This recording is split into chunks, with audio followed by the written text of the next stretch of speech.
Quero chamar também Lúcia, que é companheira do TRT, da nossa categoria, e também representante do MML.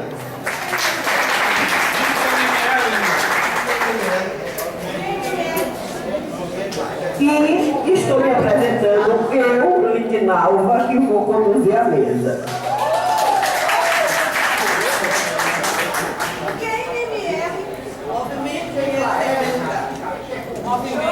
Movimento Mulheres em Luta. Agora sim, vamos estabelecer algumas regras, não é? A gente vai, a Érica vai fazer a palestra e a gente vai ter um momento adequado para poder fazer as intervenções. Vou fazer só um... Obrigada. Pode. Vou só fazer... dizer algumas palavras iniciais, antes da gente começar a palestra. Em 8 de março desse ano, nós, durante passagem em sala, entregando um cartão, que por sinal está aí, que era um cartão que as pessoas ficaram um pouco chocadas, porque tinha um corpo, né, o desenho de um corpo, de um levantamento cadavérico, alguma coisa assim, e as pessoas ficaram chocadas com aquilo, que era um cartão do Dia das Mulheres, e ao invés da gente estar distribuindo uma coisinha mais light, estava passando um cartão que era assim, alusivo à questão da violência contra a mulher. E a gente acabou debatendo em alguns setores e falou da necessidade de uma discussão mais profunda, e é essa discussão que a gente está querendo fazer nesse momento. Antes de passar a palavra para a Érica, eu vou fazer só uma observação. Ao longo da história da humanidade, a gente conhece vários homens famosos porque fizeram isso, porque fizeram aquilo, porque fizeram mais aquilo outro. Mas, de modo geral, a gente acaba esquecendo que as mulheres também protagonizaram vários eventos da nossa história. Eu vou, assim, para não começar a falar muito, já que tem uma palestrante que vai falar sobre o tema, eu vou lembrar uma personagem baiana que muita gente desconhece, que é Luísa Maim. Luísa Maim, ela dá nome a uma escola que fica ali em Armação, inclusive. Era escrava, foi uma escrava alforriada. Reza a lenda, porque nem tudo que a gente lê na história é necessariamente realidade, já que existem versões diferentes dos historiadores. Mas reza a lenda que ela teria sido uma princesa negra que veio traficada aqui para a Bahia. Depois de algum tempo ela foi alforriada, mas ela sofreu muitas perseguições, como vários escravos sofreram. Só que nesse processo, Luísa Maim, ela se torna quituteira e ela ajuda nas duas grandes revoltas malês que ocorreram aqui na Bahia, certo? Então, assim, muita gente não sabe, mas eu estou lembrando, para não me ater excessivamente, eu estou lembrando dessa figura, Luísa Maim, que, segundo reza a lenda, se naquelas revolta malê sabe nada, a gente tivesse conseguido avançar tornando a Bahia um país, ela seria a rainha da Bahia. Obrigada. Passa a palavra agora para a Érica. Companheiras e companheiros, boa tarde. Primeiro eu queria agradecer a direção do sindicato, né, pelo convite em estar aqui com vocês hoje. Eu sei que é um momento para vocês muito importante, né? Vocês estão no meio de uma greve e óbvio, né, a gente apoia a luta aí de todos os setores, de todos os trabalhadores e a de vocês também. E ao mesmo tempo a gente queria aproveitar para fazer uma discussão importante, né, porque vocês estão em luta e é uma categoria que tem um percentual de mulheres muito grande, se não me equivoco, a maioria dos servidores dos judiciários é mulher. E eu acho que está na hora da gente fazer aí uma discussão mais profunda em relação à situação da mulher, porque existe aí existe uma ideologia muito grande de que o fato de que as mulheres entraram no mercado de trabalho, de que as mulheres hoje estão em praticamente todos os setores, de que as mulheres estão estudando mais, isso por si só tem sido suficiente para romper com o machismo e com a opressão da mulher na sociedade. Mas o problema é que a gente tem visto que isso não é verdade, né? E na verdade não é tão grave a situação que o machismo ele vem aumentando e vem se expressando no seu lado mais cruel, que tem a ver com a violência. Então a ideia hoje é a gente discutir um pouco a situação da mulher na sociedade, como é que nós estamos, como é que nós não estamos, por que nós estamos dizendo que o machismo aumentou, por que a violência aumentou, e mais do que isso, qual é o que nós precisamos fazer para romper com essa situação que nós estamos vivendo hoje. Ou seja, mais do que resgatar o protagonismo das mulheres aí ao longo do tempo, né? Nós queremos nos transformar em protagonistas de uma mudança de fato radical em relação à situação que nós estamos vivendo hoje, né? Então, para que todos, né? Não sei se tem alguém controlando ali os slides, pode passar, né, por favor. O machismo, a opressão da mulher se manifesta na nossa sociedade de diversas maneiras, né? Tanto na violência que a mulher sofre dentro de casa, na mercantilização do corpo da mulher, ou seja, em cada vez mais a mulher como objeto sexual, seja como objeto, mercadoria nos comerciais de TV, seja como, de fato, no turismo sexual, na dupla jornada de trabalho, que a gente é obrigada a enfrentar. A mulher que está no mercado de trabalho chega em casa e ainda tem a dupla jornada, ou seja, tem todas as tarefas domésticas pela frente. E na falta de igualdade de oportunidade entre homens e mulheres, sobretudo no mundo do trabalho, né? Em todos os aspectos, hoje as mulheres estão em situação de desigualdade. Tem um documento que a ONU lança a cada 5 anos, que chama As Mulheres no Mundo, né? Pode passar aí para mim, por favor? As Mulheres no Mundo. Em 2010, Mulheres no Mundo, Tendências e Estatísticas, a ONU trouxe dados aí que evidenciavam que as mulheres, em praticamente todos os aspectos, permaneciam em condições piores do que o homem. No mundo inteiro, né? Não só no Brasil, mas no mundo inteiro. Então, as mulheres sofrem mais com o desemprego, então as maiores taxas de desemprego estão entre mulheres, né? Em relação à desigualdade salarial, ou seja, não é uma verdade que homens e mulheres que exercem a mesma função recebem o mesmo salário. No Brasil, por exemplo, as mulheres recebem cerca de 70% do salário dos homens. Nos índices de analfabetismo, que são mais altos em relação aos homens, né, os índices de analfabetismo feminino são mais altos no mundo inteiro.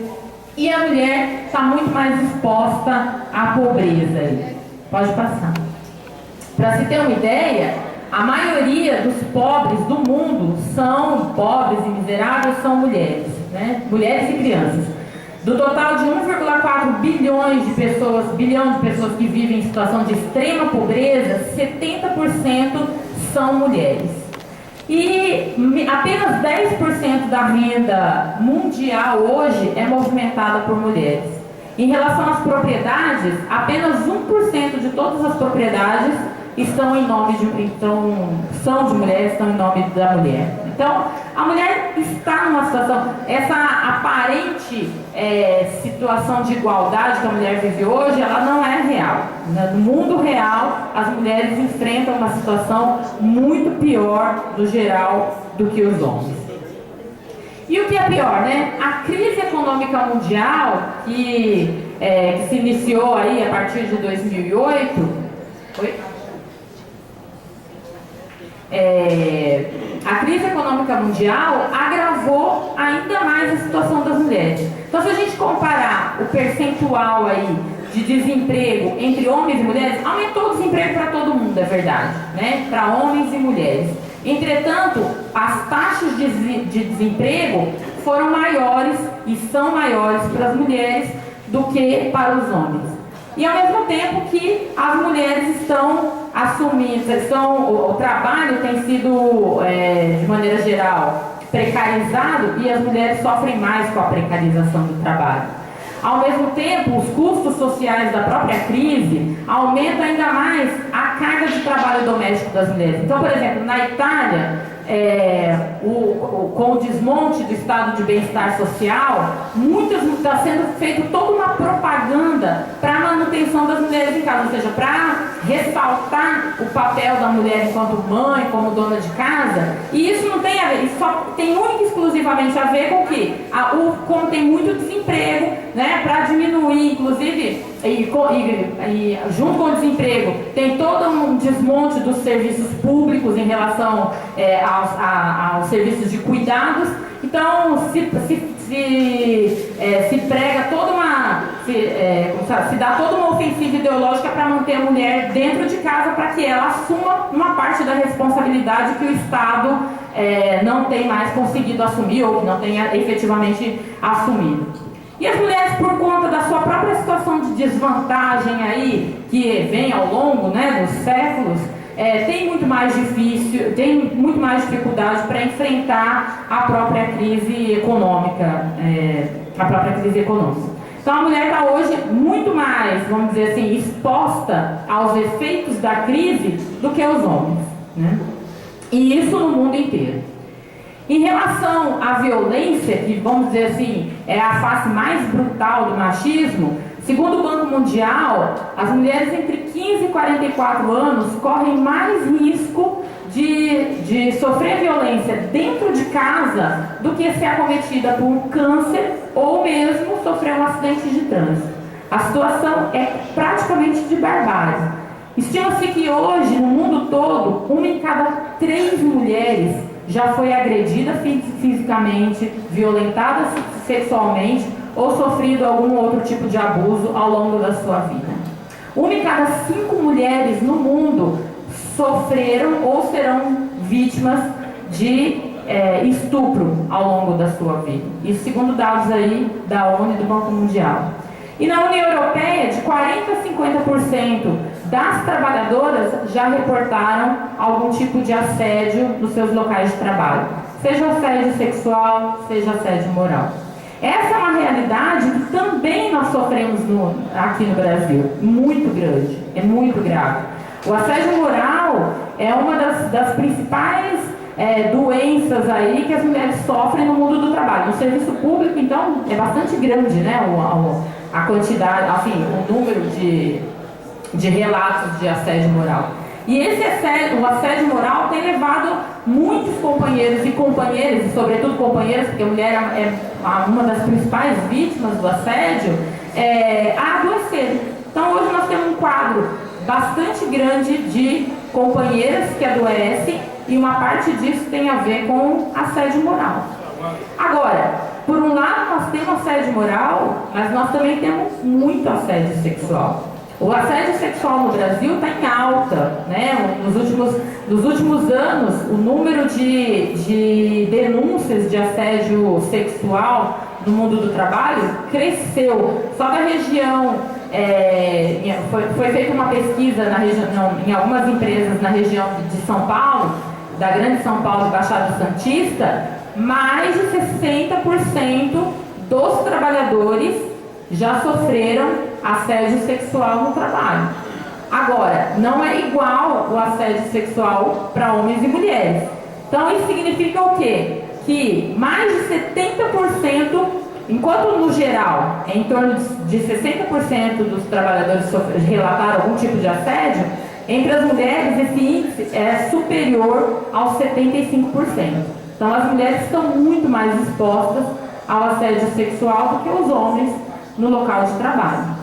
Eu dou um curso de CIPA para os metroviários de São Paulo, porque lá o sindicato tem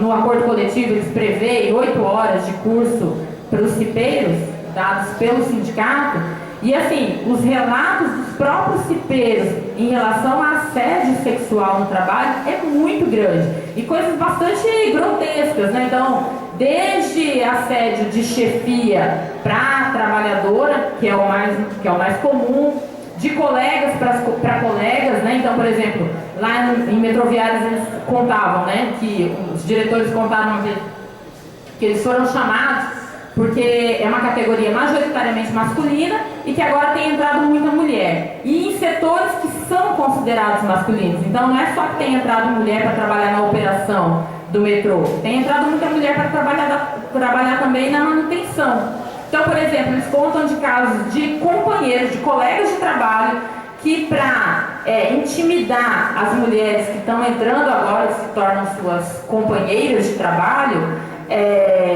no turno noturno, né, na jornada noturna, no horário de descanso, leva filme pornográfico para passar no alojamento, né? Isso é de uma bizarrice sem tamanho. Isso é para quê? É para intimidar as companheiras.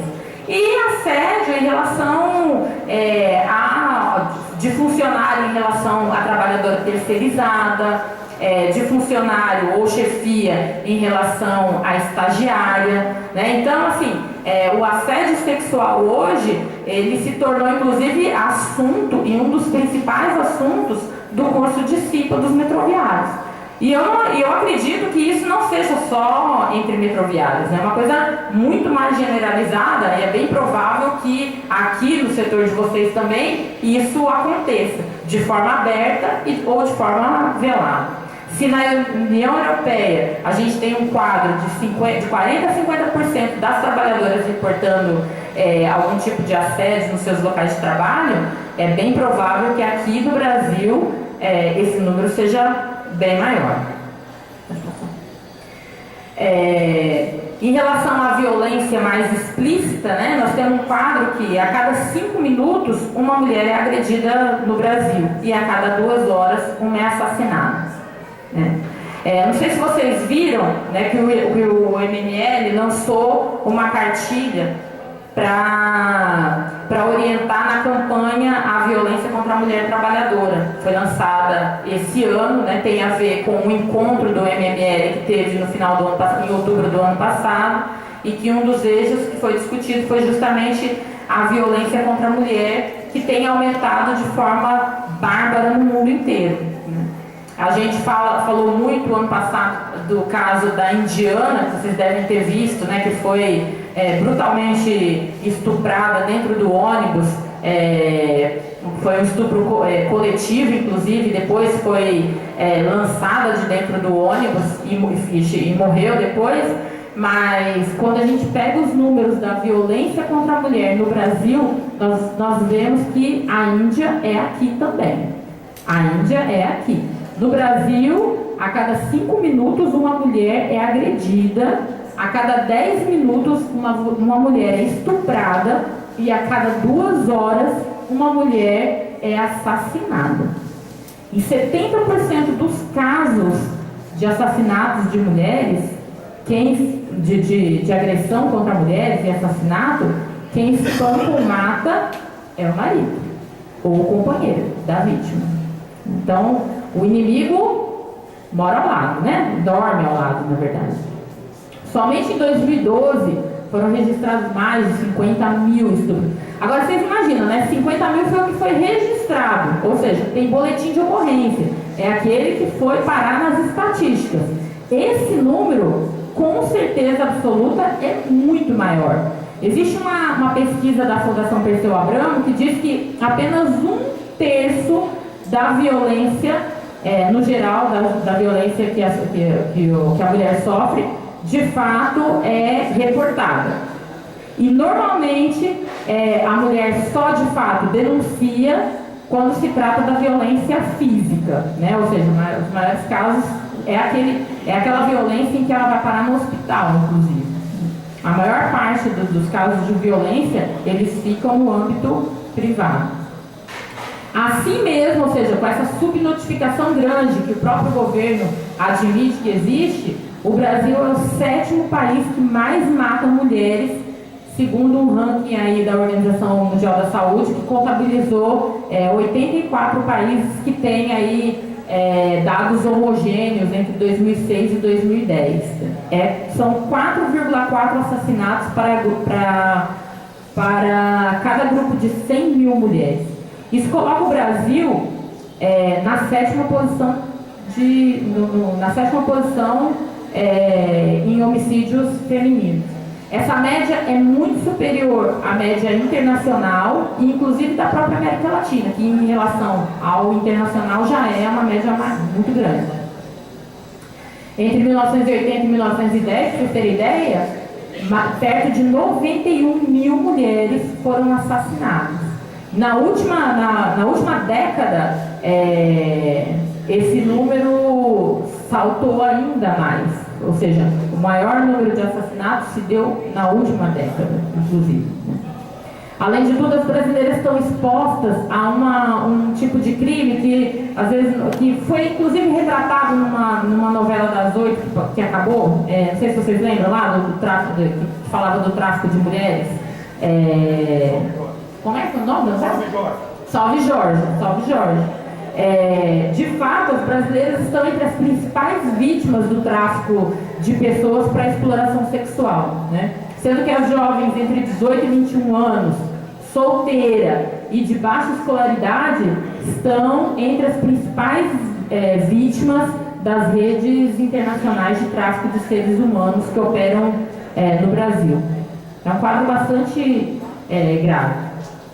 Em relação ao assassinato de mulheres aí, o Espírito Santo, não sei se vocês sabem, é um recordista, né, o estado recordista em número de assassinatos de mulheres, seguido de Alagoas e Paraná.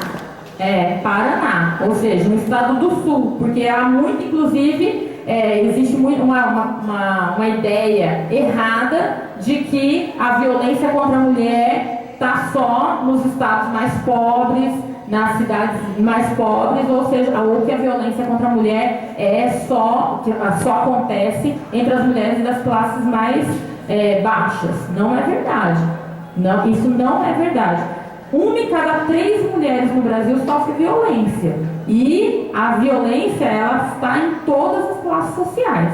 A diferença entre mulheres ricas e mulheres pobres é que a mulher pobre não tem para onde correr, né? A mulher rica tem condição, ou a mulher burguesa tem condição de se separar, de ir embora de casa. Embora a gente saiba também que o problema do machismo ele é muito mais, ele é superior ao tema econômico. Agora, a mulher pobre, ela sofre duplamente, porque ela tem uma dificuldade de romper com o ciclo da violência pelas questões sociais e culturais que estão envolvidas aí, mas também pela questão econômica.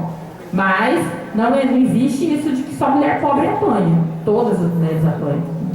E a Bahia registrou nos últimos anos, na última década, um aumento brutal dos índices de violência contra a mulher. Nos últimos 10 anos, o número de mulheres assassinadas na Bahia aumentou em mais de 170%.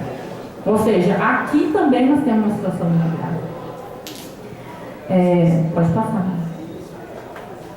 E existe um componente, uma coisa que é importante a gente perceber também, é que existe um componente racial em relação à violência contra a mulher. Isso tem a ver com o quê? Com o fato de que, de maneira geral, nós temos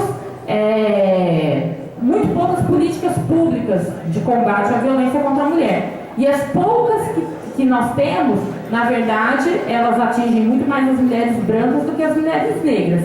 E isso leva a uma situação em que nós temos, de maneira geral, os índices de violência contra a mulher vêm aumentando.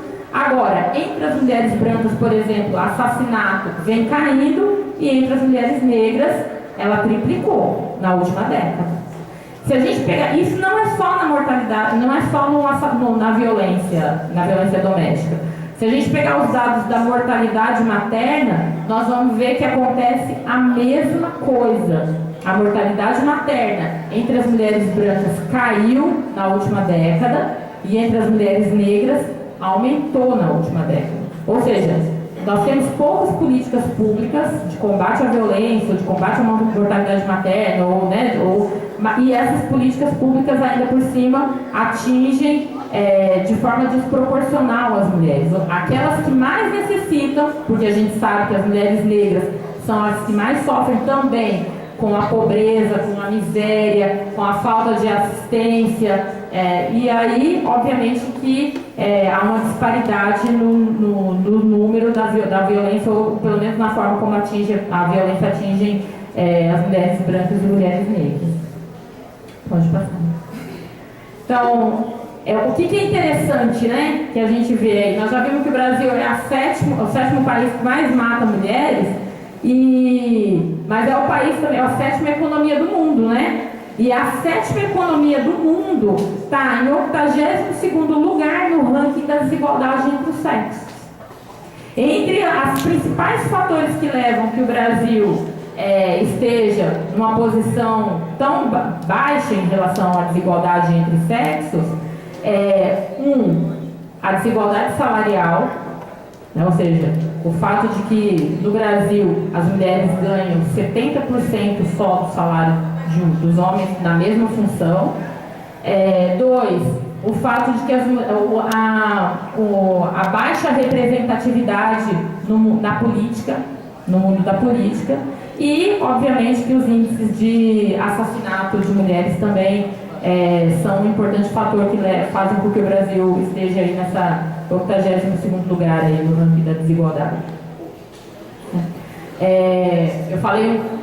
Eu falei da mortalidade materna, né, que o Brasil tem índices altíssimos aí, e aí é importante colocar que, por exemplo, um dos principais fatores para a mortalidade materna tem a ver com os abortos clandestinos no Brasil. Há toda uma discussão em relação à descriminalização e legalização do aborto, que é feito principalmente, e que agora tem surgido com mais força por conta, inclusive, de setores conservadores no Congresso, que tentam regulamentar, por exemplo, o Estatuto do Nascituro, que está sendo tramitando aí, e aí o que a gente vê é que o fato do aborto ser crime no Brasil não impede que as mulheres pratiquem o aborto. Ou seja, já existe uma situação em que o aborto é crime, é ilegal, e as mulheres continuam praticando o aborto. Agora, o aborto nós temos que olhar não na perspectiva da moral, porque do ponto de vista moral, do ponto de vista individual, a mulher é uma decisão individual. Agora, nós temos que ver o aborto sob a ótica da saúde pública. Nós temos um número grande de mulheres que morrem devido a aborto clandestino. Isso é uma realidade. E até quando nós vamos nos manter nessa situação? Em 2006, nós tivemos, as mulheres tiveram uma conquista bastante grande, né? E é importante dizer que isso não se deveu ao Estado brasileiro, nem ao governo que é bonzinho, senão porque o Brasil foi punido pela Comissão de Direitos Humanos, né? Internacional de Direitos Humanos, e foi obrigado a rever a legislação em relação à situação da mulher, e isso resultou na Lei Maria da Penha, evidentemente, porque o Brasil foi condenado justamente por conta da história da Maria da Penha, né? O que a gente vê é que de 2006 para cá, embora a Lei Maria da Penha signifique um avanço bastante grande em relação à legislação, é verdade que a Lei Maria da Penha é uma das 3 legislações mais importantes no mundo inteiro que versa sobre o tema da violência doméstica. É verdade também que a Lei Maria da Penha não tem resolvido o problema da violência contra a mulher no Brasil. Não tem. Na verdade, o que a gente assistiu foi que, num primeiro momento, né, porque a Lei Maria da Penha de 2006 foi regulamentada, passou a valer em 2007, em 2008 nós assistimos uma redução dos casos de violência contra a mulher, ou pelo menos de denúncias, né, de relatos de violência contra a mulher, mas a partir de 2009, essa tendência que teve de queda se reverteu e nós tivemos um aumento generalizado dos casos de violência doméstica contra a mulher. Né? Em São Paulo, por exemplo, no ano de 2000, as mulheres representavam 7% do total de vítimas assassinadas. Em 2010, esse percentual saltou para 16%. No Rio de Janeiro, os casos de estupro aumentaram 88%.